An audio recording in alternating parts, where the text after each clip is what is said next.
우리 오늘 지난주에 이어서 열왕기하 계속 보겠습니다. 열왕기하 10장 오늘은 11절부터 36절까지 볼게요.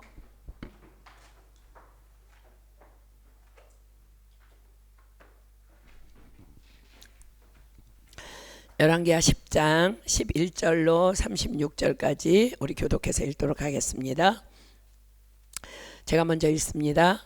예후가 무릇 아합의 집에 속한 이스라엘에 남아있는 자를 다 죽이고 또 그 존귀한 자와 가까운 친구와 제사장들을 죽이되 저에게 속한 자를 하나도 남기지 아니하였더라.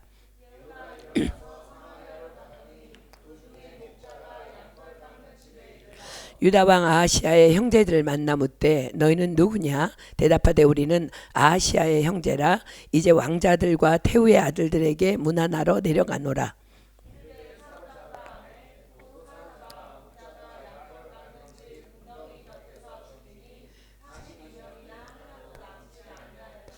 예후가 거기서 떠나가다가 레갑의 아들 여호나답이 맞으러 오는 것을 만난지라 그 안부를 묻고 가로되 내 마음이 내 마음을 향하여 진실함과 같이 내 마음도 진실하냐? 여호나답이 대답하되 그러하니이다. 가로되 그러면 나와 손을 잡자. 손을 잡으니 예후가 끌어 병거에 올리며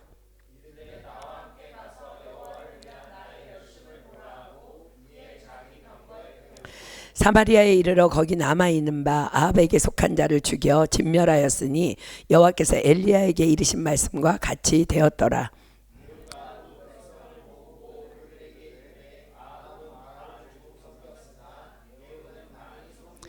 그러므로 이제 내가 큰 제사를 바알에게 드리고자 하노니 바알의 모든 선지자와 모든 섬기는 자와 모든 제사장들을 한 사람도 빠치지 말고 불러 내게로 나오게 하라. 무릇 오지 아니하는 자는 살리지 아니하리라 하니 이는 예후가 바알 섬기는 자를 멸하려 하여 괴계를 씀이라.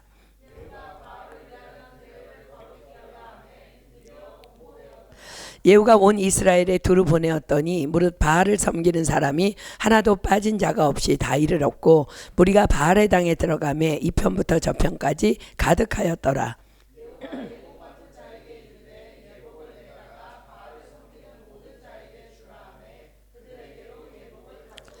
예후가 레갑의 아들 여호나답으로 더불어 바알의 당에 들어가서 바알을 섬기는 자에게 이르되 너희는 살펴보아 바알을 섬기는 자만 여기 있게 하고 여호와의 종은 하나도 너희 중에 있지 못하게 하라 하고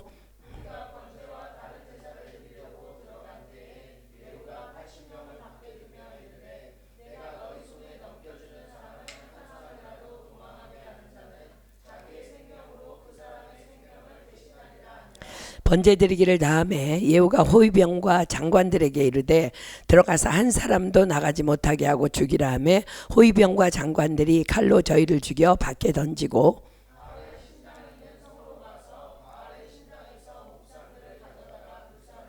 바알의 목상을 헐며 바알의 당을 회파하여 변소를 만들었더니 오늘날까지 이르니라.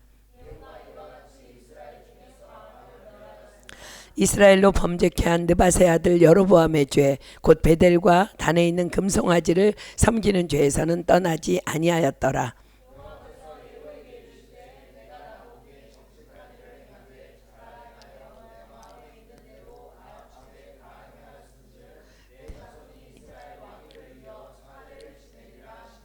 그러나 예후가 전심으로 이스라엘 하나님 여호와의 율법을 지켜 행하지 아니하며 여로보암이 이스라엘로 범죄케 한 그 죄에서 떠나지 아니하였더라.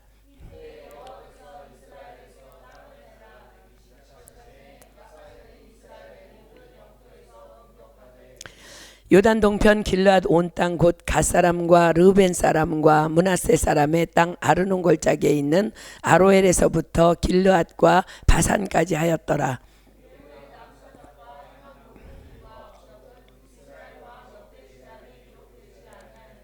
예후가 그 열조와 함께 자매 사마리아에 장사되고 그 아들 여호아스가 대신하여 왕이 되니라. 예후가 사마리아에서 이스라엘을 다스린 횟수는 28년이라. 아멘.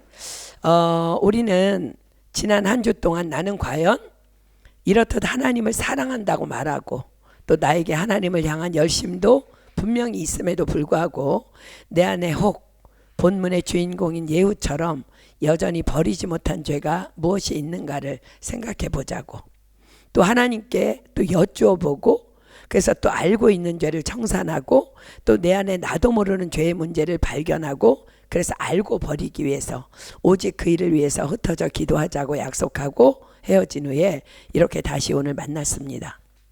그렇습니다. 예후라는 사람은 분명히 하나님께 기름 부음을 받았고, 또 하나님의 명령대로 여호와 하나님을 버리고 바알을 섬기는, 그토록 폐역 끝을 달리고 있는 아합 왕조를 진멸하는 일에 엄청나게 쓰임받은 사람입니다. 그러나 성경은 분명히 그에 대해 이렇게 기록합니다. 자, 본문 28절 29절 먼저 볼까요?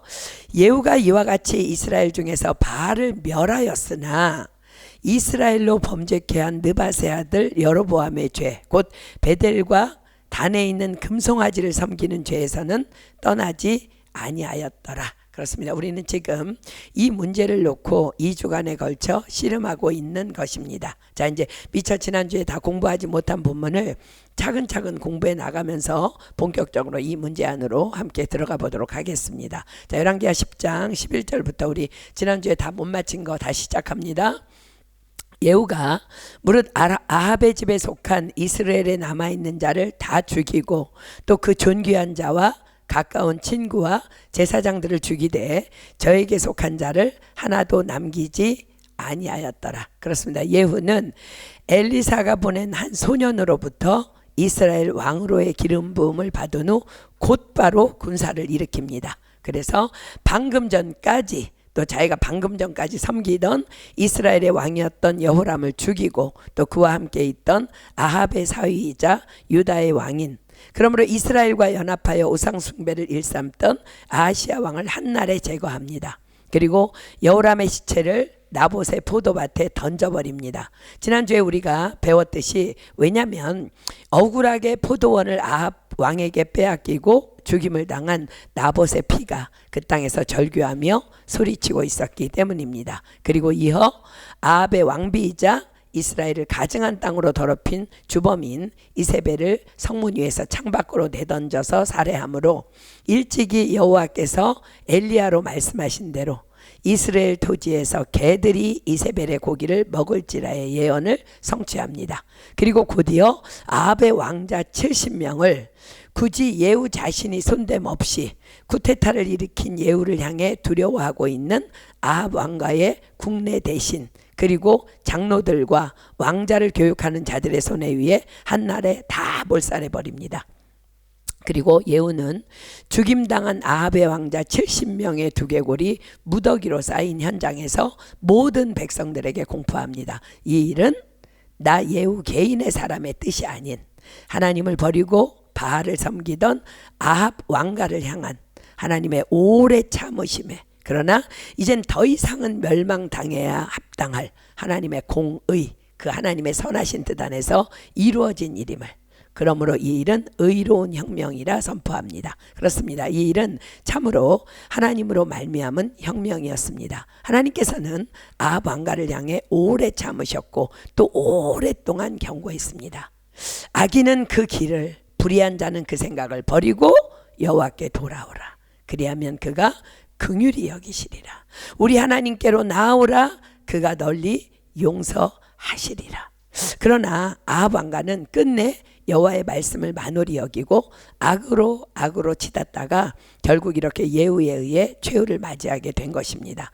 이렇게 아합 왕가의 숙청 작업을 마친 예후는 이제 자신의 곳으로 돌아가다가, 이제 사마리아로 돌아가다가 양털 깎는 집이 있어서 잠시 먹고 마시며 쉼을 얻으러 들어갔다가 그곳에서 죽임당한 유다왕 아하시야의 형제들을 만나게 됩니다. 자, 12절입니다. 예후가 일어나서 사마리아로 가더니 노중의 목자가 양털 깎는 집에 이르러, 자, 양털을 깎는다는 것은 지금 그곳에서 축제가 벌어지고 있음을 말한다 그랬죠. 그렇습니다. 양털 깎는 날은 당시 여행 중에 있던 그 이스라엘 광야길의 나그네들에게는 오아시스 같은 쉼터였습니다. 누구나 들어가서 먹고 마실 수 있는, 그것이 이스라엘의 오래된 전통 관례였습니다. 마치 추수감사절 같이. 그래서 우리 교회도 추수감사주일이 되면 음식을 준비해서 가까운 이웃들과 또 하나님을 모르는 영혼들을 형제들을 초대해서 함께 먹고 마시는 일을 계속해서 하고 있는 것입니다. 자, 13절입니다. 유다 왕 아하시아의 형제들을 만나 묻되 너희는 누구냐? 대답하되 우리는 아하시아의 형제라.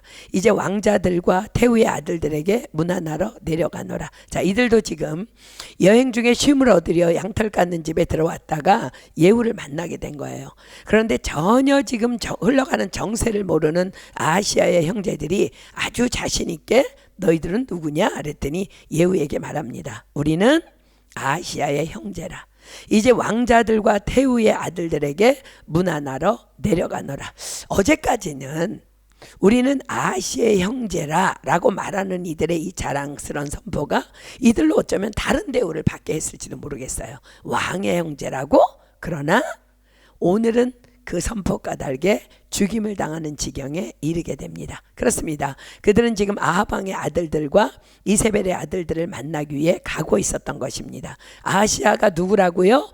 유다의 왕임에도 불구하고 아합 왕의 딸과 결혼한 아합의 사위입니다. 자, 그렇다면 아하시아의 형제라면 그들 또한 다 악의 한 무리입니다. 지금 그들은 악과 연합하여 문안하기 위해 그 길을 가고 있었던 것입니다. 자, 주께서 말씀하십니다. 고린도후서 6장 14절로 18절 피겠습니다. 고린도후서 6장 14절로 18절. 고린도후서 6장 14절로 18절. 너희는 믿지 않는 자와 멍에를 같이 하지 말라. 의와 불법이 어찌 함께하며 빛과 어두움이 어찌 사귀며 그리스도와 벨리알이 어찌 조화되며 믿는 자와 믿지 않는 자가 어찌 상관하며 하나님의 성전과 우상이 어찌 일치가 되리요. 우리는 살아계신 하나님의 성전이라. 이와 같이 하나님께서 가라사대 내가 저희 가운데 거하며 두루 행하여 나는 저희의 하나님이 되고 저희는 나의 백성이 되리라 하셨느니라. 그러므로 주께서 말씀하시기를 너희는 저희 중에서 나와서 따로 있고 부정한 것을 만지지 말라. 내가 너희를 영접하여 너희에게 아버지가 되고 너희는 내게 자녀가 되리라. 전능하신 주의 말씀이니라 하셨느니라. 멍에를 같이 한다는 것은 한 마음과 한 뜻이 되어 한 방향을 향해 나아가는 것을 의미합니다. 그렇습니다. 믿지 않는 자는 우리가 사랑으로 섬겨야 할 우리의 전도의 대상이며 기도의 대상이지 멍에를 같이 할 대상이 아니라는 것입니다. 하나님의 성전과 우상이 어찌 일치가 되리요. 너희는 저희 중에서 나와서 따로 있고 부정한 것을 만지지 말라 명하십니다. 그런데 지금 그들이 아합의 아들들과 이세벨의 아들들을 문안하기 위해 만나러 가고 있다는 건 무슨 말이에요? 그들 또한 멍에를 같이 한 동일한 죄 안에 거하고 있다는 것입니다. 하나님께서는 아합과 연합한 그 누구도 살려두지 말라 명하셨습니다. 그래서 그들은 그 자리에서 다 죽임을 당한 것입니다. 자, 사랑하는 여러분, 하나님께서는 악과 함께 있는 것을 허락지 않으십니다. 자, 여러분 주변을 둘러보십시오. 혹시 교제라는 이유로 악을 허용하며 악과 연합하고 있지는 않은지. 뿐만 아니라 여러분들 안에 있는 모든 죄의 문제 또한 동일합니다.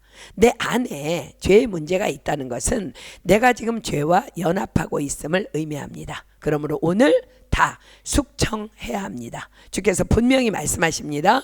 너희는 저희 중에서 나와서 따로 있고 부정한 것을 만지지 말라. 그래서 아하시아의 형제들을 향해 예후가 즉각 명을 내립니다. 자, 본문 14절입니다. 가로되 사로잡으라 하매 곧 사로잡아 목자가 영털 깎는 집 웅덩이 곁에서 죽이니 42인이 하나도 남지 아니하였더라. 예후가 거기서 떠나가다가 레갑의 아들 여호나답이 맞으러 오는 것을 만난지라 그 안부를 묻고 가로되 내 마음이 내 마음을 향하여 진실함과 같이 내 마음도 진실하냐? 여호나답이 대답하되 그러하니이다. 가로되 그러면 나와 손을 잡자. 손을 잡으니 예후가 끌어 병거에 올리며. 아마도 여호나답은 예후의 반란 소식을 듣고 이 일은 필시 여호와로 말미암은 일임을 직시하며 예후를 도우러 나온 듯합니다. 그를 만나자 예후가 바로 질문합니다.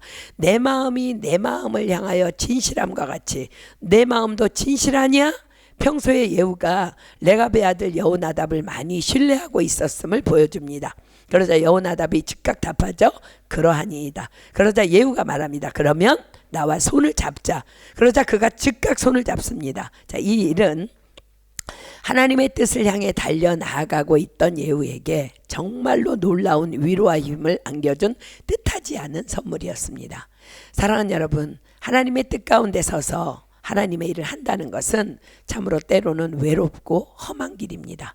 그것을 너무나도 잘 알고 계신 하나님께서는 그 길에서 그에게 큰 용기를 북두어 줄 그러한 큰 위로자를 보내어 주신 것입니다.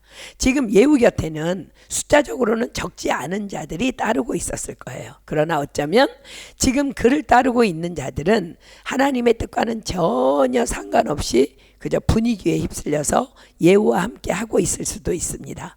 아합 왕가의 숙청 작업에 분명히 함께 하고는 있지만 그러나 또 다른 예후보다 더 강해 보이는 어떤 또 다른 권력이 나타나면 그들은 또 곧장 등을 돌리고 리더를 갈아타릴 수도 있는 자들일 수도 있다는 말입니다. 아니 분명 다 그러한 자들이었던 것 같습니다. 그러니 여호와께서 그 길에 여호나답을 보내어 주신 것입니다. 자, 그렇다면 이 하나님의 뜻을 분명히 알았기에 예후를 돕기 위해 자원하여 달려온 이 사람 레갑의 아들 여호나답은 과연 누구일까?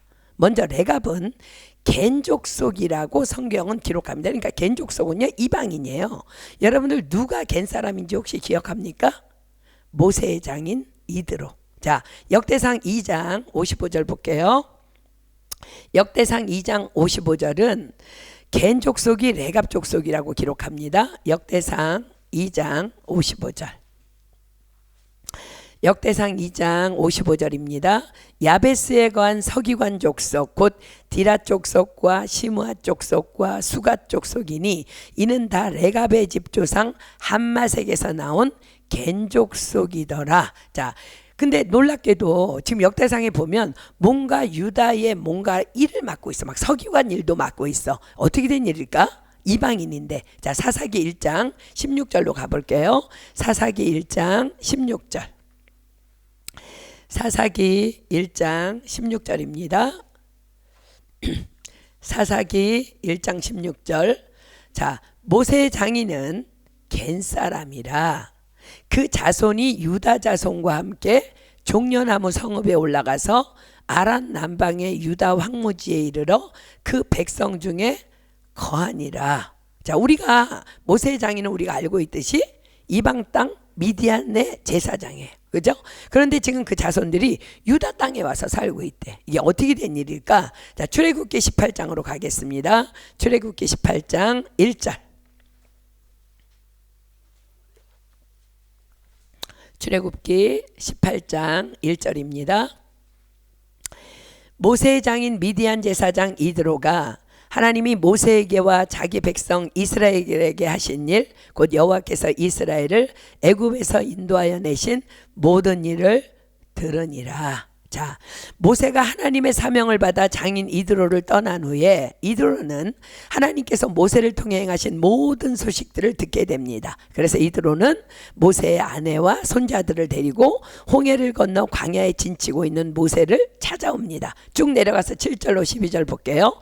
모세가 나가서 그 장인을 맞아 절하고 그에게 입맞추고 그들이 서로 문안하고 함께 장막에 들어가서 모세가 여호와께서 이스라엘을 위하여 바로와 애굽 사람들에게 행하신 모든 일과 길에서 그들에 당한 모든 고난과 여호와께서 그들을 구원하신 일을 다 그 장인에게 고하매 이드로가 여호와께서 이스라엘에게 모든 은혜를 베푸사 애굽 사람의 손에서 구원하심을 기뻐하여 가로되 여호와를 찬송하리로다. 너희를 애굽 사람의 손에서와 바로의 손에서 건져내시고 백성을 애굽 사람의 손 밑에서 건지셨도다. 이제 내가 알았도다.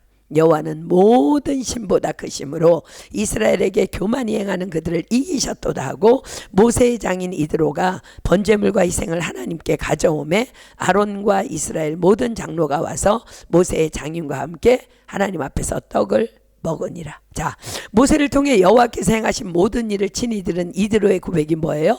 이제 내가 알았도다. 여호와는 모든 신보다 크시다. 지금 이 이드로의 고백이요, 오늘 본문에 여호나답에 이르기까지 그 이방인 겐 족속을 여호와께로 이끌고 있었던 것입니다.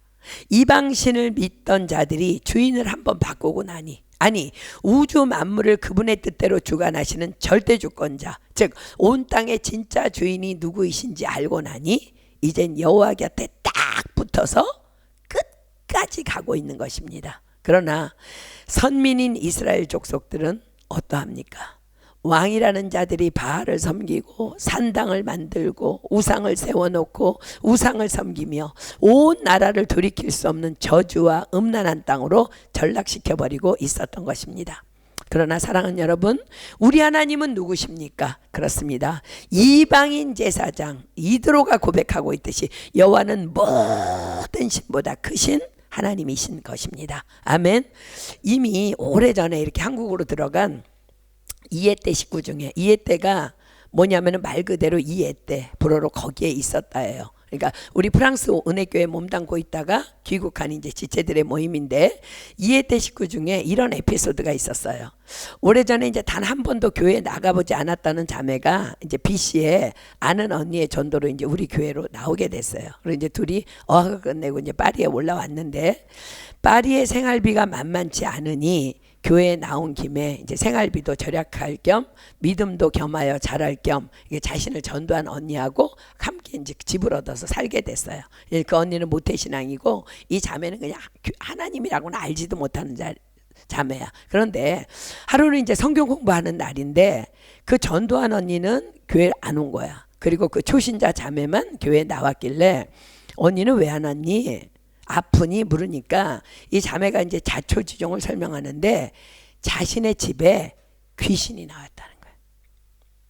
밤에 둘이 책상에 나란히 앉아서 이제 공부를 하고 있는데 누군가가 이렇게 보고 있는 것 같아서 눈을 들어보니까 책상 앞에 귀신이 나타나가지고 자신들을 이렇게 보고 있더라는 거예요. 그래서 그 언니는 막 이불을 뒤집어 쓰고 그냥 벌벌 떨면서 빨리 선교사님한테 전화를 하라 그러길래 이 자매가요, 부산 자매인데요, 보통 내기가 아니에요. 지가 이제 나한테 얘기하는 거야. 언니야, 지난번 성경 공부 때 선교사님이 말 안 했나? 귀신은 별거 아니라고, 무시하면 된다고, 혹시 나타나면 예수 이름으로 꺼져 하면 된다 안 했나? 내가 다 예수님의 이름으로 쫓아냈다. 그만 일나라. 그런데도 언니는 지금까지 학교도 못 가고 무서워서 끙끙 앓고 누워있다는 거야. 그래서 언니가 자기가 보기에 너무 한심해서 그냥 혼자 학교 갔다가 교회로 왔다는 거야. 그렇습니다. 한 번도 교회도 나가보지도 않은 자매는 성경 공부를 통해서 단 한 번 받은 말씀을 그대로 믿고 나아가는데, 도대체 모태신앙이라는 자매는 지금 하나님을 못 믿고 이불을 뒤집어 쓰고 있는 상황. 바로 이것이요, 지금 이방인인 레갑 족속인 겐족속은 하나님이 가장 큰 신이야. 절대 주권자임을 고백하면서 여전히 살아가고 있고, 선민 이스라엘 백성들은 그 크신 하나님을 버리고 바알을 섬기고 있는 모습, 그 두 자매의 모습 그대로가 그때를 재현하고 있는 거예요. 그날 제가 이제 성경 공부가 끝나고 그 자매 집에 이제 신방을 갔어요. 우선 연약하니까 두려워하지 말라고 이렇게 손을 잡고 우선 기도를 해줘 놓고는 그 다음에 이제 야단치기 시작한 거야. 도대체 너는 지금껏 뭘 믿고 모태신앙이라고 말했냐? 네가 전도한 이 동생한테 넌 부끄럽지도 않냐? 기록된 성경 말씀이다 하나님의 말씀이라고 하지 않았냐? 성경을 그래서 제가 피라 그랬어요. 자, 여러분들도 같이 피십시오. 마가복음 16장 17절로 18절. 제가 성경 펴봐. 그럼 마가복음 16장 17절로 18절을 그 자매에게 읽으라 그랬어요. 자, 마가복음 16장 17절로 18절 제가 읽습니다. 믿는 자들에게는 이런 표적이 따르리니 곧 저희가 내 이름으로 귀신을 쫓아내며 새 방언을 말하며 뱀을 집으며 무슨 독을 마실지라도 해를 받지 아니하며 병든 사람에게 손을 얹은즉 나으리라 하시더라. 자, 이 말씀을 읽더니요, 그래도 모태신앙은요 달라요. 모태신앙은 모태신앙이더라고요. 막 울면서 자신의 믿음 없음을 고백하고 회개하고 나더니요, 또 그렇게 그때부터 말씀을 잘 믿을 수가 없어. 그러니까 그 자매에게는 그 날이 그 아주 역전의 기회였던 거야. 부모님의 기도는 그래서 무시할 수 없는 거예요. 모태신앙인들 하나님 앞에 감사하고 여러분들은 자녀들을 위해서 또 기도해야 될 줄 믿습니다. 그 두 자매는 그렇게 이제 함께 예수님 잘 믿고 공부도 열심히 하고 선교도 열심히 하고 지내다가 지금은 한국에 들어가서 당당한 크리스천 사회인으로서 잘 지내고 있습니다. 자, 이제 그렇다면 이 예후를 찾아와서 합류한 본문의 레갑의 아들 여호나답, 그 사람 도대체 어떤 사람이었을까? 겐족 속의 모세의 그 족속은 알겠는데 어떤 사람일까? 그 답을 예레미야 35장이 전장에 걸쳐서 우리에게 말씀해 주십니다. 자, 예레미야 35장 1절부터 19절 우리 피겠습니다. 예레미야 35장 1절로 19절. 저만 혼자 읽으면 목이 아프니까 교독하겠습니다. 제가 먼저 읽을게요. 예레미야 35장 1절부터 19절. 1절 제가 읽습니다. 유다 왕 요시야의 아들 여호야김 때에 여호와께로서 말씀이 예레미야에게 임하니라. 가라사대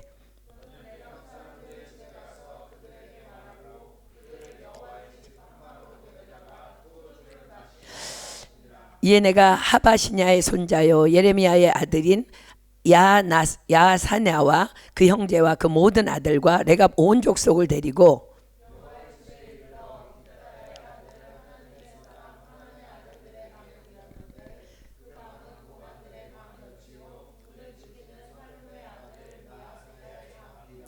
내가 레갑 족속 사람들 앞에 포도주가 가득한 사발과 잔을 놓고 마시라 권하매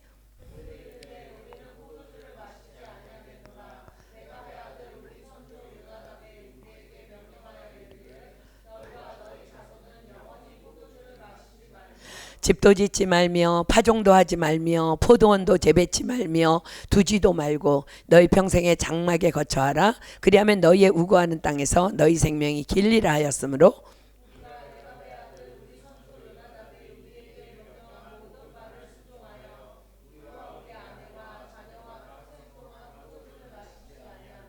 거처할 집도 짓지 아니하며 포도원이나 밭이나 종자도 두지 아니하고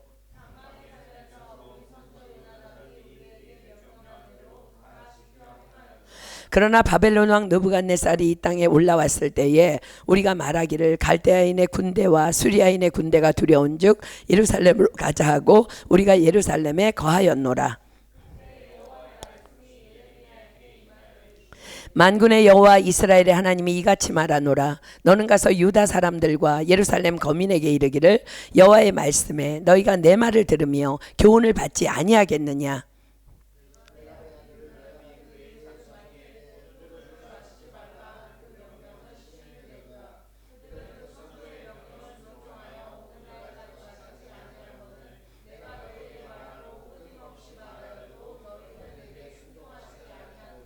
나도 내 종 모든 선지자를 너희에게 보내고 부지런히 보내며 이르기를 너희는 이제 각기 악한 길에서 돌이켜 행위를 고치고 다른 신을 쫓아 그를 섬기지 말라. 그리하면 너희가 너희와 너희 선조에게 준 이 땅에 거하리라 하여도 너희가 귀를 기울이지 아니하며 나를 듣지 아니하였느니라.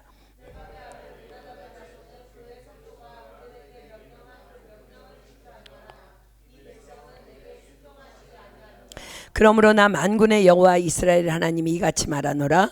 보라 내가 유다와 예루살렘 모든 거민에게 나의 그들에게 대하여 선포한 모든 재앙을 내리리니 이는 내가 그들에게 말하여도 듣지 아니하며 불러도 대답지 아니함이니라 하셨다 하라.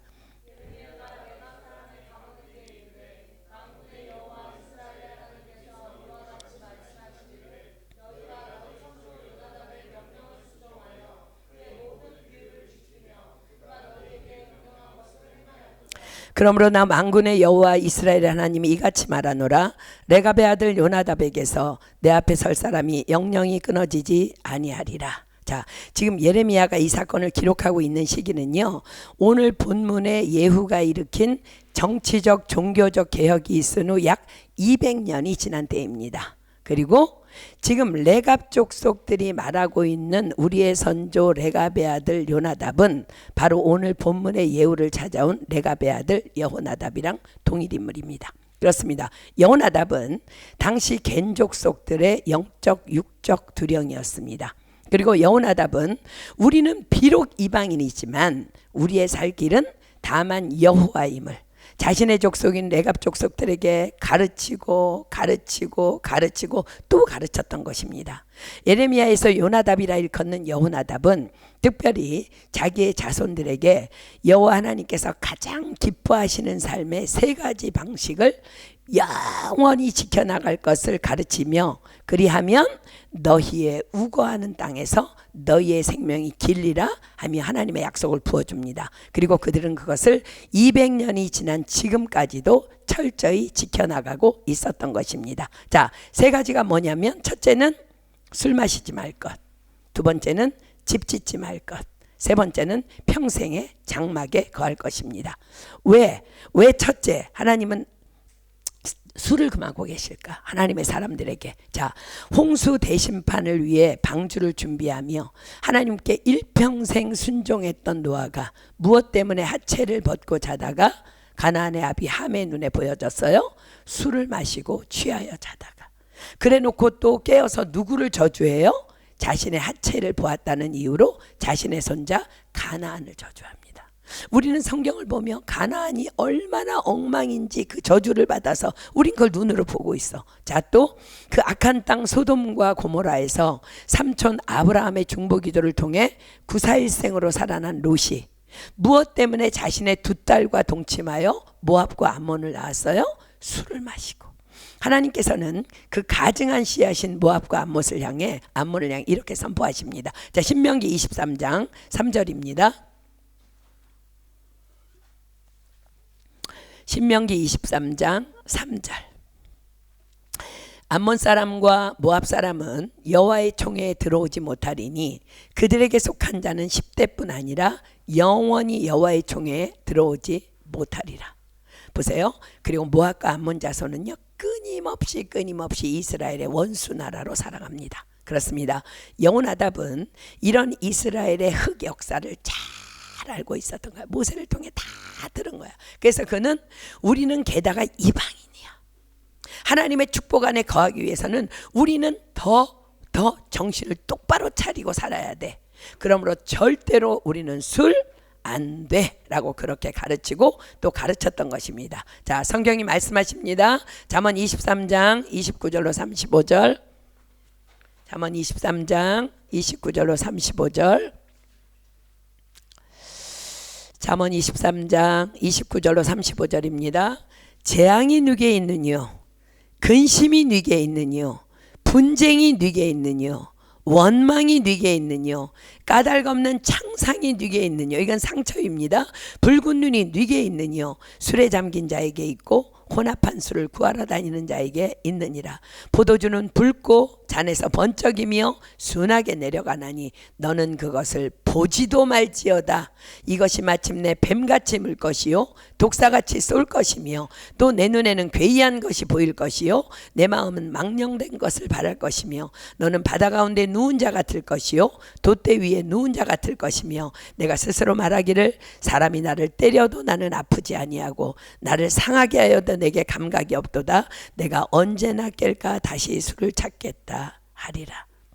자, 두 번째, 여호나답이 레갑 족속들에게 명한 집을 짓지 말라는 것은 무엇을 의미할까? 내 것이라는 안정된 소유욕을 버리라는 것입니다. 말 타면 종 부리고 싶다는 속담이 있어요. 어떤 사람이 말이 한 마리 생겼어요. 늘 평소에 걸어 다녔기 때문에 걸어 다니는 것이 그리 불편하지 않았는데 말을 타니까 너무 좋은 거야. 너무 편한 거야. 그런데 말을 타고 다니니까 처음에는 좋았는데 내가 가고 싶은 방향을 가려면 말을 직접 내가 이리 가라 저리 가라 부려야 되니까 그조차도 이제는 힘들게 여겨져서 이제는 말을 끌고 갈 종이 있으면 좋겠다 한다는 거예요. 이렇게 사람의 욕심이란 한이 없다는 의미의 속담입니다. 특별히 한국 사람들에게 가장 심한 소유욕은 바로 집일 것입니다. 집을 장만하면 이젠 더 큰 집, 더 큰 집, 이젠 좋은 가구, 이젠 더 멋진 자동차. 인간의 욕심은 그렇다는 거예요. 미국에 살고 있는 이민 세대들은요, 그들의 부의 척도를 집에 화장실이 몇 개 있느냐로 가늠한답니다. 화장실이 많다는 것은 즉 그 집이 그만큼 방도 넓고 크기도 크다는 것이기 때문입니다. 많고 넓고 크다는 것을 의미한다는 거야. 한국 사람들은 일평생 집을 마련하기 위해서 잠도 제대로 못 자고 좋은 것도 못 먹고 일만 죽도록 해서 돈을 모아서 겨우 집을 장만한 후에는 그 내 소유의 집을 누려보지도 못하고 병실에서 죽는 사람이 많다는 가슴 아픈 통계가 있습니다. 일평생 집을 장만하기 위해 모든 것을 희생하며 살았으니 얼마나 애통하겠어요. 그렇습니다. 예수님께서 말씀하십니다. 내 보물이 있는 그곳에는 내 마음도 있느니라. 일평생 집을 위해 달려왔다면 그의 마음은 온통 집에 있기 때문에 병들어 그 집에 살아보지 못한다면 그토록 얼마나 원통하겠어요. 그죠? 그러나 지금 주님께서 무슨 말씀하고 계신 거예요? 내 보물이 있는 그곳에는 내 마음도 있느니라 라고 말씀하심은 지금 우리의 마음의 최우선 순위가 어디에 있느냐는 거야. 내 소유에 있느냐 주님께 있느냐를 지금 묻는 말씀입니다. 사랑하는 여러분, 집을 사지 말라는 말이 아니에요. 부자로 살지 말라는 거 아니에요. 우리는 누리게 하시는 하나님 안에서 모든 것을 누릴 수 있습니다. 성경은 분명히 우리에게 모든 것을 후히 주사 누리게 하신 하나님이라고 고백합니다. 그리고 우리 예수님께서는 그의 가난함을 인하여 너희로 부요케 하려고 이 땅에 오셨다고 말씀하십니다. 그러나 그 부요가 부요를 주신 예수님보다 먼저라면, 그 부요를 주신 하나님보다 위에 있다면 그것은 그 부요가 나의 우상이라는 것입니다. 그렇습니다. 우리는 기억합니다. 욥은 동방의 거부였습니다. 그러나 그는 모든 소유를 하루 한 날에 다 잃게 되었을 때에 어떻게 고백해요? 욥기 1장 21절로 22절 갑니다. 욥기 1장 21절로 22절. 욥기 1장 21절로 22절입니다. 가로되 내가 모태에서 적신이 나와 싸운즉 또한 적신이 그리로 돌아가올지라 주신 자도 여호와시요 취하신 자도 여호와시오니 여호와의 이름이 찬송을 받으실지이다 하고 이 모든 일에 욥이 범죄하지 아니하고 하나님을 향하여 어리석게 원망하지 아니하니라. 그렇습니다. 이것이 바로 레갑의 아들 여호나답이 자신의 후손들에게 명하고 가르친 내 것이라는 안정된 소유약을 버리라. 내가 가진 소유가 아닌 다만 여호와를 최우선 순위에 두고 사는 삶을 의미하는 집을 짓지 말라의 영적 의미인 것입니다. 그래서 다윗이 고백한 유명한 말이 있죠. 내 소유는 이것이니 곧 주의 법도를 지킨 것이니이다. 자, 다음으로 셋째, 평생의 장막에 거할 것을 명합니다. 자, 당연히 집을 지을 수 없으니 평생을 장막에 거할 수밖에 없겠죠. 평생의 장막에 거한다는 것은 마치 오늘이 주님 오실 것처럼 살라는 명령입니다. 그렇습니다. 이스라엘 백성들은 광야를 지나며 장막 생활을 하였습니다. 하나님께서 일어나라 가자 하시면 장막을 거두어 메고 구름 기둥으로 인도하시는 하나님을 따라갔고, 가다가 이젠 여기 장막을 치라 하시면 또 즉각 순종하여 그곳이 어디든 장막을 치고 불기둥의 보호하심 아래 머물렀습니다. 그렇습니다. 이런 장막 생활에 옆에 장막 김씨가 가죽 소파 샀다고 나도 사고, 뒷장막 송씨가 명품 침대 샀다고 나도 들여놓고, 그러다 주님이 어느 날 일어나 가자 명하면 어떻게 할 거예요? 그 가죽 소파 메고 가야 돼요. 명품 침대 어떻게 메고 갈 거예요? 자, 그렇다고 주님 난 이것 때문에 도무지 못 가겠어요. 주저앉아 버리면 어떻게 되겠어요? 그 광야에서, 그냥 주님의 보호하심을 떠난 그 광야에서 불뱀과 전갈과 들짐승의 먹이가 되고 마는 것입니다. 그렇습니다. 장막 생활의 영적 의미는 우리가 먹을 것과 입을 것이 있은즉 족한 줄로 알 것이니라 입니다. 그렇습니다. 성경은 우리 모두는 다 나그네 같은 인생들이라고 말합니다. 우리의 인생은 다 나그네 인생들이라는 거야. 우리는 마치 지나가는 행인처럼 이 세상이라는 광야를 지나 본향을 향해 걸어가고 있는 자들이라는 거야. 그래서 야곱도 바로왕을 만났을 때 나이를 묻는 자를 나이 몇 살입니까? 라고 묻는 바로에게 내 나그네 인생의 길이 길의 세월이 130년이니이다 라고 말합니다. 그렇습니다.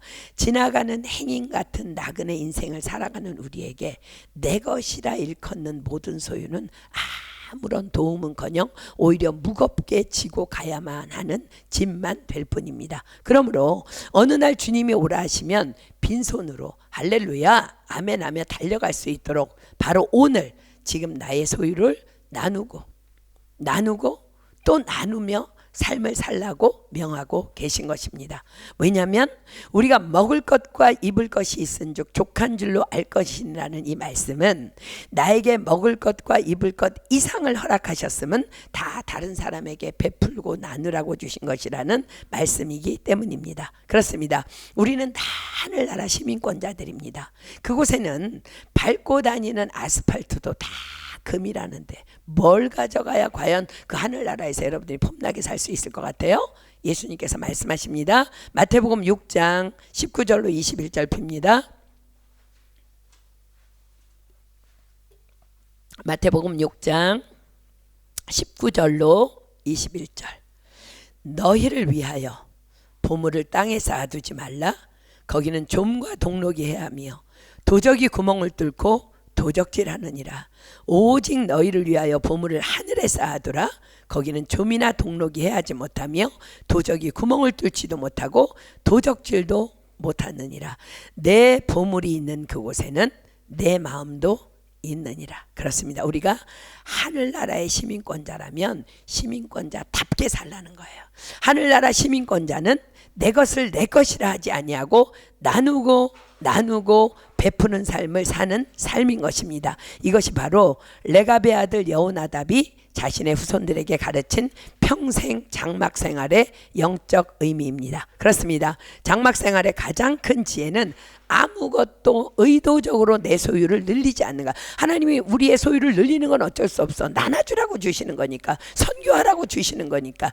그러나 의도적으로 눌리지 말라는 거야. 그래야만 오늘 주님이 부르신다 할지라도 아무런 미련 없이 우리는 주님께로 달려갈 수 있기 때문입니다. 그렇습니다. 하나님께서는 모세의 때로부터 예레미야 시대에 이르기 때까지 몇백 년을 동안 내갑 족속들의 삶을 다 지켜보고 계셨어요.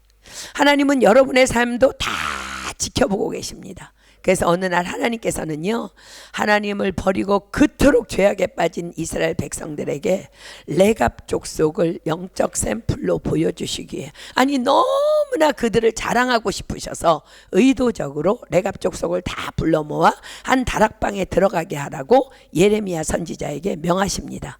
그만큼 레갑 족속들의 수가 적었다는 거야. 한 다락방에 다 들어가, 레갑 족속들이. 그렇습니다. 이 땅에 하나님의 이름을 부르는 자들은 많지만 하나님의 뜻을 목숨처럼 지키는 자들은 너무나 적다는 것입니다. 레갑 족속을 한 방에 다 모으게 하신 하나님께서는 예레미야 선지자에게 그들에게 포도주가 가득한 사발과 잔을 가져다가 그들로 마시우라 명하십니다. 자, 예레미야 선지자가 그들에게 마시라고 명하자 그들이 뭐라 그래요? 우리 예레미야 35장 다시 갑니다. 6절로 10절 다시 보겠습니다. 예레미야 35장 6절로 10절 다시 봅니다. 우리는 포도주를 마시지 아니하겠노라. 레갑의 아들 우리 선조 요나답이 우리에게 명하여 이르기를 너희와 너희 자손은 영영이 포도주를 마시지 말며 집도 짓지 말며 파종도 하지 말며 포도원도 재배치 말며 두지도 말고 너희 평생에 장막에 거처하라. 그리하면 너희의 우거하는 땅에서, 왜 우거해요? 이방인이니까 너희 생명이 길리라 하였으므로 우리가 레갑의 아들 우리 선조 요나답의 우리에게 명한 모든 말을 순종하여 우리와 우리 아내와 자녀가 평생에 포도주를 마시지 아니하며 거처할 집도 짓지 아니하며 포도원이나 밭이나 종자도 두지 아니하며 장막에 거처하여 우리 선조 요나답의 우리에게 명한 대로 다 준행하였노라. 그렇습니다. 레갑의 아들 요나답, 즉 오늘의 예후를 찾아온 요나답은 이방인이었지만 하나님의 규례에 목숨을 걸었던 자였습니다. 그러하기에 후손인 그들에게도 그것을 그토록 엄히 명하고 명했던 것입니다. 그때 그들을 향해 하나님의 축복의 메시지가 부어집니다. 18절로 19절 보세요. 너희가 너희 선조 요나답의 명령을 준종하여 그 모든 훈계를 지키며 그가 너희에게 명한 것을 행하였도다. 그러므로 나 만군의 여호와 이스라엘 하나님이 이같이 말하노라. 레갑의 아들 요나답에게서 내 앞에 설 사람이 영영이 끊어지지 아니하리라. 그렇습니다. 이 사람이 바로 레갑의 아들 여호나답입니다. 자, 다시 본문 15절로 갑니다. 예후가 거기서 떠나가다가 레갑의 아들 여호나답을 맞으러 오는 것을 만난지라 그 안부를 묻고 가로되 내 마음이 내 마음을 향하여 진실함과 같이 내 마음도 진실하냐? 여호나답이 대답하되 그러하니이다. 가로되 그러면 나와 손을 잡자. 손을 잡으니 예후가 끌어 병거에 올리며 가로되 나와 함께 가서 여호와를 위한 나의 열심을 보라 하고 이에 자기 병거에 태우고. 자, 우리가 또 여기에서 왜 예후인가를 유추할 수 있게 됩니다. 그렇습니다. 그는 무엇을 하든 열심히 있던 자였습니다. 그래서 하나님께서는 아합 왕가의 숙청의 도구로 그를 선택하셨던 것입니다. 성경에 나오는 그에 대한 정보는 다만 님시의 손자 여호사밧의 아들이에요. 그런데 님시라는 이름의 뜻이 바로 끌어냄이라고 합니다. 그렇습니다. 하나님께서는 무엇이든지 열심히 있는 예후를 님시의 족속에서 끌어내시어 사용하신 거예요. 사랑하는 여러분, 여러분은 무슨 일이든지 열심히 있습니까? 그렇습니다. 공부든 일이든 사명이든 나에게 맡겨진 무슨 일이든 게으르지 말고 최선을 다해 열심히 하십시오. 그렇게 모든 맡겨진 무슨 일이든지 우리가 최선을 다해 열심히 할 때 하나님께서는 당신의 축복의 도구로 우리도 이끌어내시어 사용하여 주실 줄 믿습니다. 이 열심에 대해서는 잠시 후에 다시 구체적으로 다룰게요. 이렇게 여호와 여호나답은 손잡고 하나 되어 사마리아로 이제 들어갑니다. 본문 17절입니다. 사마리아에 이르러 거기 남아있는 바 아합에게 속한 자를 죽여 진멸하였으니 여호와께서 엘리야에게 이르신 말씀과 같이 되었더라. 이제 마지막으로 모든 바알 선지자들의 숙청 작업이 진행됩니다. 18절부터 봅니다. 예후가 뭇 백성을 모으고 이르되 아합은 바알을 조금 섬겼으나 예후는 많이 섬기리라. 그러므로 내가 이제 큰 제사를 바알에게 드리고자 하노니 바알의 모든 선지자와 모든 섬기는 자와 모든 제사장들을 한 사람도 빠치지 말고 불러 내게로 나오게 하라. 무릇 오지 아니하는 자는 살리지 아니하리라 하니 이는 예후가 바알을 섬기는 자를 멸하려 하여 괴계를 씁니다.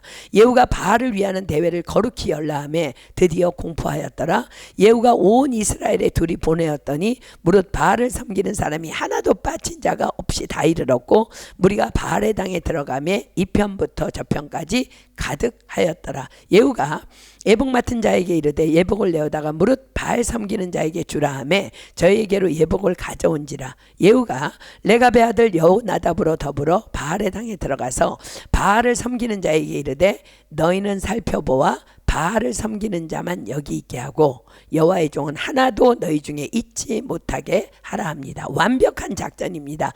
바알 선지자에게 명하여 여호와를 섬기는 종을 구별하여 그곳에 잊지 못하도록 내어보내라고 명합니다. 24절 무리가 번제와 다른 제사를 드리려고 들어간 후에 예후가 80인을 밖에 두며 이르되 내가 너희 손에 붙이는 사람을 한 사람이라도 도망하게 하는 자는 자기의 생명으로 그 사람의 생명을 대신하리라 아니라 번제 드리기를 다하매 예후가 호위병과 장관들에게 이르되 들어가서 한 사람도 나가지 못하게 하고 죽이라 하매 호위병과 장관들이 칼로 저희를 죽여 밖에 던지고. 자, 그런데 예후와 여호나답은 왜 먼저 바알 선지자들로 번제를 드리라고 했을까? 너는 이제 죽을 거니까 마지막으로 한번 번제 드려? 이렇게 했을까?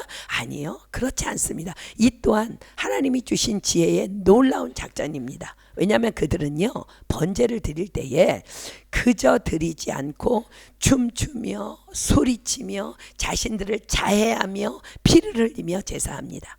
거의 제정신을 다 상실한 상태로 제사를 드리는 것이 바로 이방 제사이며 바알 제사입니다. 그래야만 신이 이 제사를 받는다고 믿고 있었기 때문이에요.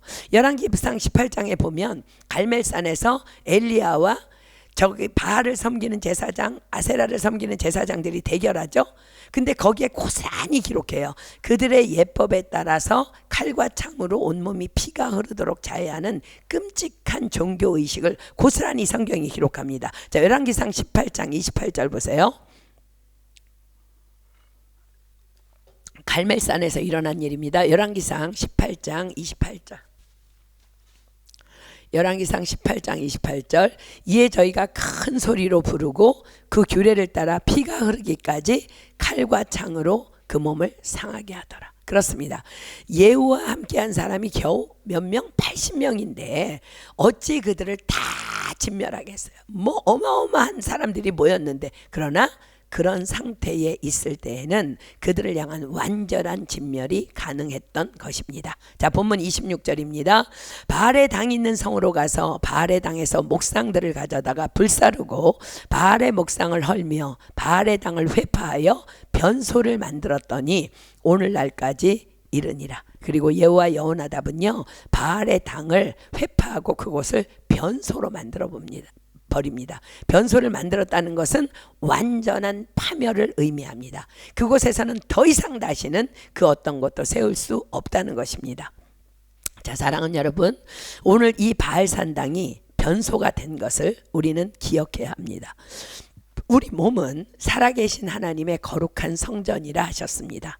또한 우리는 하나님 앞에서 그리스도의 향기라 하셨습니다. 그러나 만약 우리도 하나님 외에 다른 신을 섬긴다면 우리 또한 하나님의 성전이 아니라 냄새나고 더럽고 믿지 않는 자들조차도 피하고 싶은 똥통, 즉 변소로 전락해 버린다는 사실입니다.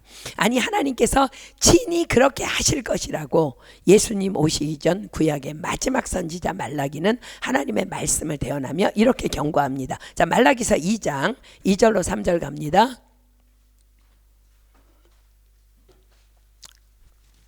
구약성경 마지막 말라기서 2장 2절로 3절입니다. 만군의 여호와가 이르노라. 너희가 만일 듣지 아니하며 마음에 두지 아니하며 내 이름을 영화롭게 하지 아니하면 내가 너희에게 저주를 내려 너희의 복을 저주하리라. 내가 이미 저주하였나니 이는 너희가 그것을 마음에 두지 아니하였음이니라. 보라, 내가 너희의 종자를 견책할 것이요 똥 곧 너희의 절기의 희생의 똥을 너희 얼굴에 바를 것이라. 너희가 그것과 함께 제하여 버림을 당하리라. 하나님께서는 이스라엘을 향해 부지런히 가르치셨고 선지자들을 통해 계속 경고하셨습니다. 그럼에도 불구하고 너희가 다른 신을 여전히 섬기며 나에게 돌아오지 않는다면 너희 얼굴에 똥을 바르겠다고 하는 거야. 자, 얼굴에 똥을 바른다는 게 뭐예요? 너희를 변소가 되게 하시겠다는 말씀입니다.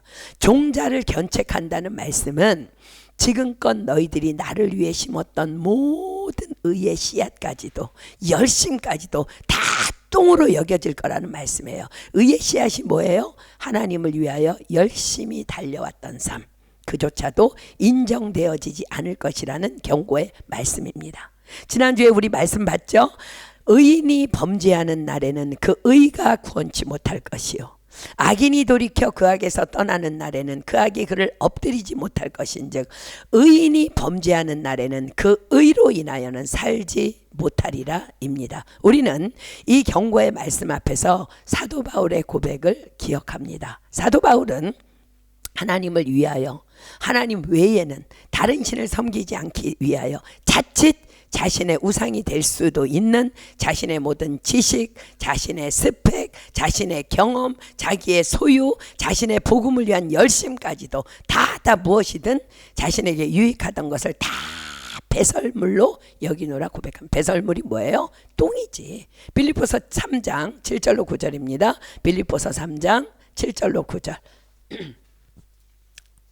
빌립보서 3장 7절로 9절입니다. 그러나 무엇이든지 내게 유익하던 것을 내가 그리스도를 위하여 다 해로 여길 뿐더러 또한 모든 것을 해로 여김은 내 주 그리스도 예수를 아는 지식이 가장 고상함을 인함이라. 내가 그를 위하여 모든 것을 잃어버리고 배설물로 여김은 그리스도를 얻고 그 안에서 발견되려 함이니 내가 가진 의는 율법에서 난 것이 아니요 오직 그리스도를 믿음으로 말미암은 것이니 곧 믿음으로 하나님께로서 난 의라. 그래서 사도 바울은요, 내가 내 몸을 쳐서 복종케 하는 것은 내가 남에게 전파한 후에 내가 도리어 버림이 될까 두려워서 나는 달려간다고 말합니다. 그렇습니다. 하나님 외에 다른 것을 다 배설물로 여긴다는 고백은 하나님 외에 다른 것들은 다 똥이야 라는 반어법인 것입니다. 자, 사랑하는 여러분, 여러분은 오늘 혹시 똥을 사랑하고 있지는 않습니까? 우리 오늘 예후의 마지막을 주목합시다. 바알 신당을 변소로 만들어버린 자신이 스스로가 변소가 되어 마지막을 아름답지 못하게 마감했다는 기사가 오늘 본문이 슬프게도 기록합니다. 자, 본문 28절 29절입니다. 예후가 이와 같이 얼마나 열심히 했어. 얼마나 열심히. 예후가 이와 같이 이스라엘 중에서 바알을 멸하였으나 이스라엘로 범죄케 한 느밧의 아들 여로보암의 죄, 곧 베델과 단에 있는 금송아지를 섬기는 죄에서는 떠나지 아니하였더라. 자, 이스라엘로 범죄케 한 느밧의 아들 여로보암의 죄 무엇일까? 여로보암은 북이스라엘의 초대 왕입니다. 하나님께서는 솔로몬의 타락으로 이스라엘 나라를 둘로 나누십니다. 북이스라엘과 남이스라엘인 유다로. 하나님께서는 나라를 둘로 찢어서 북이스라엘을 여로보암에게 주십니다. 어느 날 행해진 예후의 기름 부음처럼 말입니다. 솔로몬을 완전히 멸하지 않으심은 다윗과의 언약 때문이었습니다. 자, 여로보암이 기름 부음을 받고 왕이 된 여로보암은요, 그러나 어느 날 갑자기 두려움이 엄습합니다. 자, 열왕기상 12장으로 가볼게요. 열왕기상 12장 25절로 30절. 여로보암이 어느 날 왕이 됐어. 이 왕국이 찢어졌어. 자기가 왕이 됐어. 근데 왕 노릇을 하다 보니까 어느 날 불안해. 열왕기상 12장 25절로 30절입니다. 여로보암이 에브라임 산지에 세겜을 건축하고 거기서 살며 또 거기서 나가서 분우회를 건축하고 그 마음에 스스로 이르기를 나라가 이제 다윗의 집으로 돌아가리로다.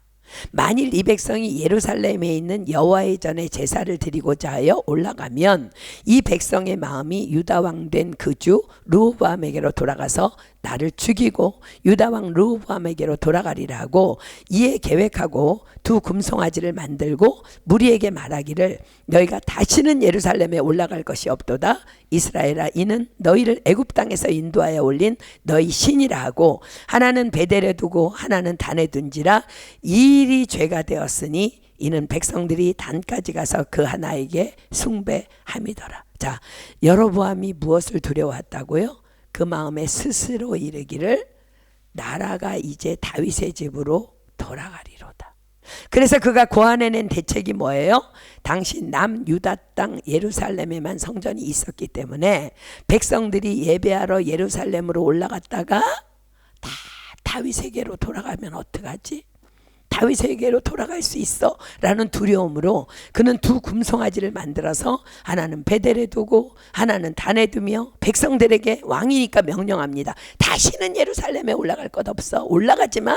멀어. 예루살렘 너무 멀어. 올라갈 것 없어. 이것이 너희 신이니까 이제 이걸 경배하면 돼. 이런 말도 안 되는 악을 행한 자가 바로 여로보암입니다. 당시 이스라엘의 타락상이 얼마나 심하면 예루살렘 멀어. 왕이 안 가도 된대. 왕이 하나님 된 거야. 여러분, 지금 여로보암의 죄의 근본적인 죄가 뭐예요? 두려움이에요. 여러분, 두려움은요, 악한 영의 사단의 영이에요. 그러니까 다른 신이라는 거야. 다른 신. 그러니까 여로보암의 금송아지는요, 다른 신이에요. 두려움이라는 다른 신이에요. 자, 누가 여로보암을 왕으로 세웠어요? 하나님께서. 그렇다면 백성들의 마음이 어디로 향하든 그조차도 다 하나님의 절대 주권 안에 있는 거예요. 그것을 믿지 못하는 거야. 다른 신을 지금 섬기고 있는 거야. 그러나 여로보암은 이미 두려움이라는 다른 신에게 사로잡혀서 자신을 택하신 여호와는 보이지 못한 채 오직 악으로 들어갑니다. 그런데 오늘 이 예후가 그 여로보암의 죄를 그대로 따랐다는 거야. 그렇습니다. 예후가 그 열심히 있던 예후가 아합 왕조의 모든 숙청 작업을 끝낸 후에 그에게도 두려움이 왔다는 거예요. 이젠 자신의 권력 유지를 위해 자신을 왕으로 세우신 절대 주권자이신 하나님이 아닌 자신의 방법, 온갖 인간의 방법으로 백성들의 민심을 사려 여로보암 왕처럼 그런 악의 정치를 자행했다는 거예요. 지금 현대판 교회들도 마찬가지예요. 우리 교회는 이렇게 되면 찬양단이 좋아야 돼, 악기가 좋아야 돼, 시스템을 들여놔야 돼. 그래야 우리 교회에 사람들이 많이 몰려가. 다 금송아지야, 다 금송아지. 왜 그래요? 하나님을 못 믿는, 하나님의 절대 주권을 못 믿어. 하나님만 경배하면 되는데, 하나님만 신령과 진정으로 예배하면 되는데 그게 안 되는 거야. 안 되는 거야. 사람을 모으려고. 그게 여로보암의 죄예요. 우리는 지난 한 주간 하나님을 사랑한다고 열심으로 주님을 섬기고 있는 나에게도 과연 예후 같은 이중적인 죄의 모습은 없는가를 기도하고 또 기도하고 만나자고 약속했습니다. 여러분들에게는 과연 예후처럼 하나님을 섬기면서도 여전히 버리지 못한 죄가 무엇입니까? 자, 먼저 왜 예후는 넘어졌을까? 성경은 그 넘어짐의 원인을 본문 안에 고스란히 기록하고 계세요. 이를 숨기는 것은 하나님의 영화요, 이를 살피는 것은 왕의 영화니라. 자, 다시 우리 예후와 여호나답의 만남의 장면으로 돌아가 볼까요? 거기에 그 답이 나와요. 자, 15절 16절 본문 15, 16절 갑니다. 예후가 거기서 떠나가다가 레갑의 아들 여호나답이 맞으러 오는 것을 만난지라 그 안부를 묻고 가로되 내 마음이 내 마음을 향하여 진실함과 같이 내 마음도 진실하냐? 여호나답이 대답하되 그러하니이다. 가로되 그러면 나와 손을 잡자. 손을 잡으니 예후가 끌어 병거에 올리며 가로되 나와 함께 가서 여호와를 위한 나의 열심을 보라 하고 이에 자기 병거에 태우고. 자, 예후가 여호나답에게 뭐라고 말했다고요? 여호와를 위한 나의 열심을 보라. 그렇습니다. 이것이 바로 그의 넘어짐의 이유였습니다. 여호와를 위한 나의 열심. 여호와를 위한 누구의 열심? 나의 열심. 사랑하는 여러분, 기억하십시오. 여호와의 열심과 여호와를 위한 나의 열심과는 전혀 다른 말입니다. 여호와의 열심은 하나님의 마음을 담은 열심입니다. 그리스도의 마음을 품고 하는 열심입니다. 그러나 여호와를 위한 나의 열심은 그냥 말 그대로 나의 열심입니다. 여호와의 열심과 여호와를 위한 나의 열심과는 우리의 삶에 나타나는 열매로 고스란히 드러납니다. 나의 열심으로 열심히 하는 자는요, 열심히 하지 않는 자를 보면은요, 짜증이 나는 거야. 화가 나는 거야. 판단이 되는 거야. 정죄가 되는 거야. 사람의 성내는 것이 하나님의 의를 이루지 못함이니라. 기억하십시오. 하나님을 위한 열심이라고요? 하나님을 위한다고요? 그러나 그것이 나의 열심이라면 우리도 불안합니다. 똥되는 것은 시간 문제입니다. 제가 얼마 전 여러분과 말씀 묵상에서도 나누었듯이 하나님을 위한 나의 열심이라는 나의 실체를 제가 이번에 보았습니다. 말씀에 비추어서 제가 나를 돌아보게 되었어요. 자, 고린도전서 13장 4절로 7절 보겠습니다. 고린도전서 13장 4절로 7절. 제가 이 말씀을 보면서요, 과연 나는 어떤 사람인가? 자, 고린도전서 13장 4절로 7절 보겠습니다. 사랑은 오래 참고 별 문제 없었습니다. 사랑은 온유하며 문제 없었습니다. 투기하는 자가 되지 아니하며 문제 없었습니다. 자랑하지 아니하며 교만하지 아니하며 무례히 행치 아니하며 자기의 유익을 굳지 아니하며 성내지 아니하며 악한 것을 생각지 아니하며 불의를 기뻐하지 아니하며 진리와 함께 기뻐하고 모든 것을 참으며 모든 것을 믿으며 모든 것을 바라며 모든 것을 견디느니라. 다 하나같이 문제 없어. 그런데요, 제가 여기까지 왔는데 느닷없이 하나님께서 저를 갈라디아서로 이끄셨습니다. 자, 갈라디아서 5장 22절로 26절 피겠습니다. 갈라디아서 5장 22절로 26절. 갈라디아서 5장 22절로 26절입니다. 자, 제가 있습니다. 오직 성령의 열매는 사랑과 희락과 화평과 오래 참음과 자비와 양선과 충성과 온유와 절제니 이 같은 것을 금지할 법이 없느니라. 그리스도 예수의 사람들은 육체와 함께 그 정과 욕심을 십자가에 못 박았느니라. 만일 우리가 성령으로 살면 또한 성령으로 행할지니 헛된 영광을 구하여 서로 격동하고 서로 투기하지 말지니라. 제가 충격을 받은 것은 이 부분이에요. 오직 성령의 열매는 이 같은 것을 금지할 법이 없느니라. 금지할 법이 없다는 것은 머리나 지성이나 이성을 통과하지 아니하고 그냥 자연스럽게 이루어지는 것을 의미합니다. 너무 충격이었습니다. 내가 문제없다 생각한 모든 것들은 내가 다 주춤하며 내 머리와 내 지성과 내 이성과 내 지각을 사용해야만 가능한 사랑이었기 때문입니다. 하나님께서 저에게 묻는 것 같았어요. 오직 성령의 열매는 사랑과 너의 사랑 금지할 법 없니? 아니요. 노력해야 합니다. 희락과 그런 사람 생각하면 안 기뻐요. 화평과 그런 사람 때론 안 보고 살아도 좋을 것 같아요. 오래 참음과 그런 사람 정말 한마디 해주고 싶을 때 너무 많아요. 자비와 그런 사람 때론 하나도 안 불쌍해요. 양선과 그런 사람 생각하면 나누어 줄 마음 없어요. 충성과 그래도 끝까지 사랑하려 노력은 하고 있어요. 온유와 말씀대로 사라지지 않아요. 그런 사람들 보면. 절제니 그런 사람 화가 나요.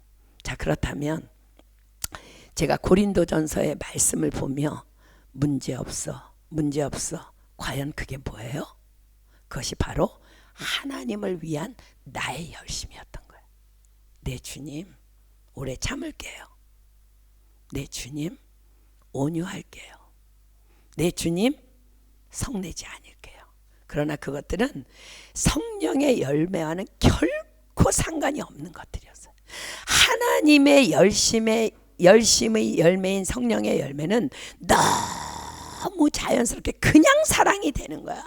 그냥 화평이 되는 거야. 그냥 섬김이 되고, 걔가 왔어? 너무 기뻐. 걔가 이 자리에 있어? 너무 좋아. 이따 성경 공부 끝나면 밥이라도 사줘야지. 그냥 되는 거야. 그냥 되는 거야. 하나님을 위한 나의 열심의 열매는요, 결코 그렇지 않아요. 내가 이렇게까지 인내해 주는데, 내가 이렇게까지 덮어줬는데 언제까지 너는 그럴 거니?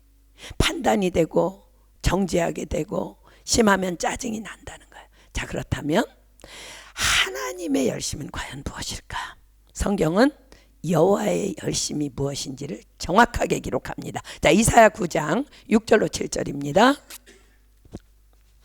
이사야 9장 6절로 7절. 이사야 9장 6절로 7절입니다.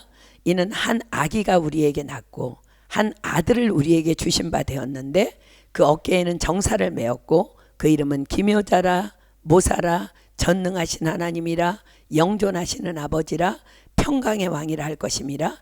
그 정사와 평강의 더함이 무궁하며 또 다윗의 위에 앉아서 그 나라를 굳게 세우고 자금 이후 영원토록 공평과 정의로 그것을 보존하실 것이라.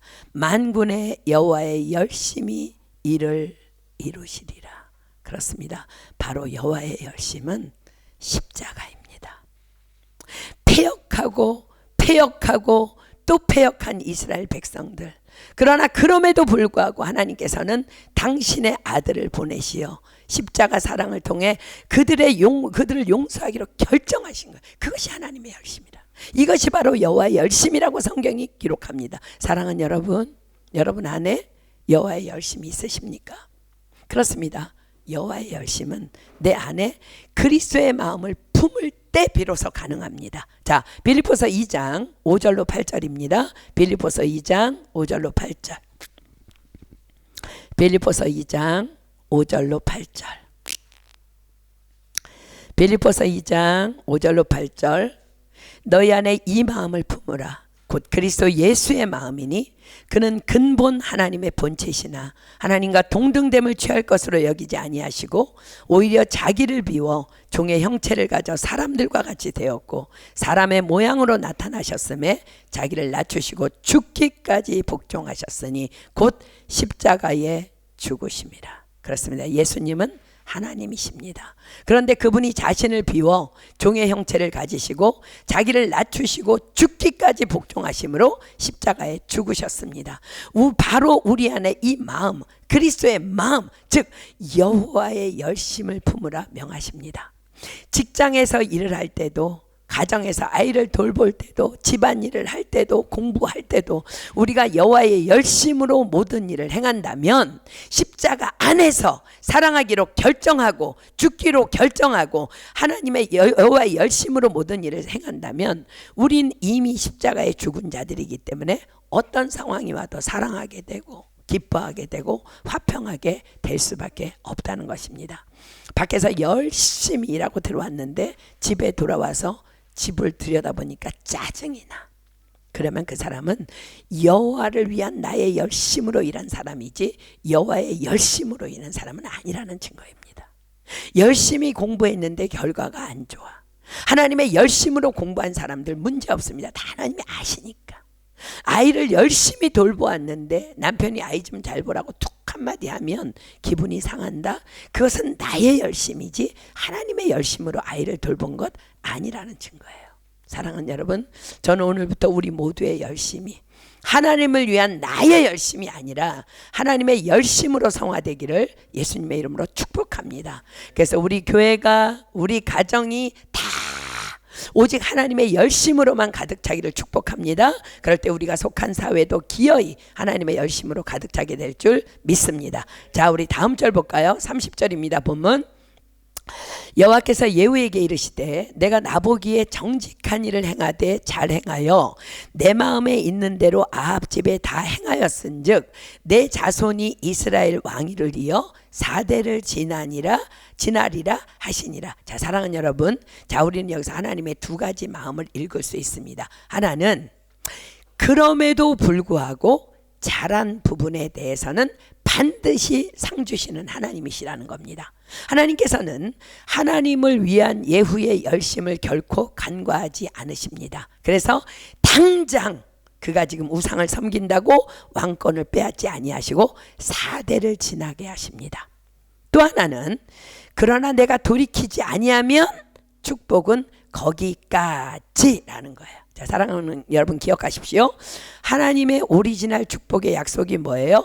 너의 자손 만대까지 복을 주리라 입니다. 예후에게 하나님 뭐라 그래? 4대까지 봐줄게. 예후는 이 말씀 앞에 엎드려 돌이켜야 했어요. 그러나 예후는 여전히 악의 자리를 떠나지 못한 채 기어이 4대 만에 예후의 왕조는 우리가 열왕기상하 읽어보면 너무 비참하게 무너집니다. 그냥 끝나버립니다. 그렇습니다. 여호와를 위한 나의 열심, 지금껏 여러분들이 하나님의 말씀이기에 그리 살려고 몸부림쳤던 그 모든 인내와 견딤을 주님은 다 하시고 그럼에도 상으로 갚아주시마 약속하십니다. 아멘입니까? 자, 여러분들의 삶을 한번 돌아보십시오. 온통 다 은혜예요. 여러분들이 행한 여호와를 위한 나의 열심, 그나마 그것이 지금까지 있었기 때문에 그래서 지금 여러분들이 이만큼 하나님의 은혜로 살고 있다는 거예요. 그러나 사랑하는 여러분, 기억하십시오. 그러나 우리가 이제 돌이켜 그 십자가의 사랑, 여호와의 열심으로 나아가지 않는다면 우리의 축복은 여기까지라는 거예요. 여기까지. 우리를 향한 여호와의 오리지널 축복의 약속이 뭐예요? 너를 세계 모든 민족 위에 뛰어나게 하리라.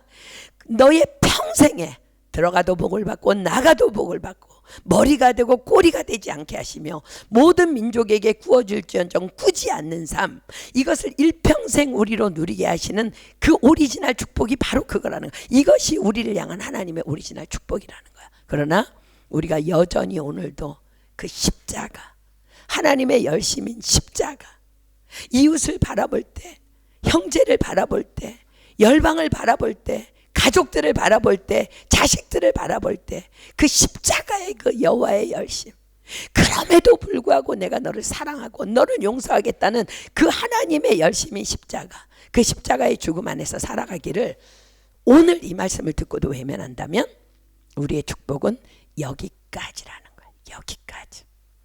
그렇습니다. 하나님께서는 하나님을 향한 나의 열심도 너무 귀하게 보십니다. 그러나 그것이 구원이라고 착각하지 마십시오. 우리의 구원은 다만 십자가입니다. 우리 상황, 모든 상황 속에서 하나님의 열심으로 죽는 것. 그리스도 예수의 사람들은 육체와 함께 정과 욕심을 십자가에 못 다 갔느니라. 다만 이것만이 우리의 구원의 길인 것입니다. 우리 본문 마저 읽고 마치겠습니다. 31, 32절. 그러나 예후가 4대까지 지켜줄게. 그럼 바짝 엎드려야 돼. 근데 그러나 예후가 전심으로 이스라엘 하나님 여호와의 율법을 지켜 행하지 아니하며 여로보암이 이스라엘로 범하게 한 그 죄에서 떠나지 아니하였더라. 이때 여호와께서 비로소 이스라엘을 찢으심에 하사엘이 그 사방을 치되. 그렇습니다. 예후가 여전히 죄에서 떠나지 않자 그가 그토록 찢어진 나라를 원상복구하기 위해서 바알을 그렇게 회파했는데 자기가 찢은 그 나라가 다시 원수 나라에 의해서 자신의 눈앞에서 찢어지기 시작합니다. 33절.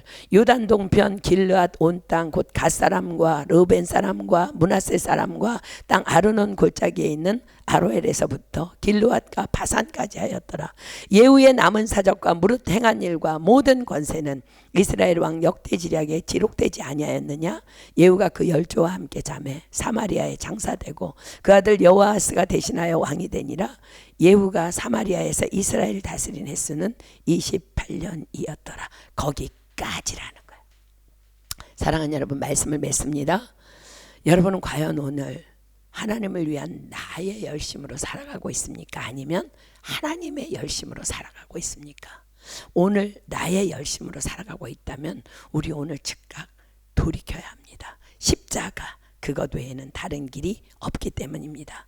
예수를 믿는다고 하면서도 내 열심으로 신앙생활을 한다면 그것은 좋은 말로 꽝이지 사실은 똥이라는 거예요. 그러나 십자가로 나를 용서하신 하나님의 열심으로 오직 그리스도의 마음을 품고 가정을 향해, 자녀를 향해, 교회를 향해, 이 온 열방을 향해, 이 말의 땅을 향해서도, 일터를 향해서도, 학업을 향해서도 나아간다면 우리는 일평생에 하나님의 오리지널 축복을 누리며 기어이 그 길 끝에서 영광의 주님을 만나게 될 줄 믿습니다. 우리 함께 손잡고 끝까지 하나님의 열심으로 전진하는 우리 모두가 되기를 예수님의 이름으로 축복합니다. 아멘. 우리 찬양하고 기도하겠습니다.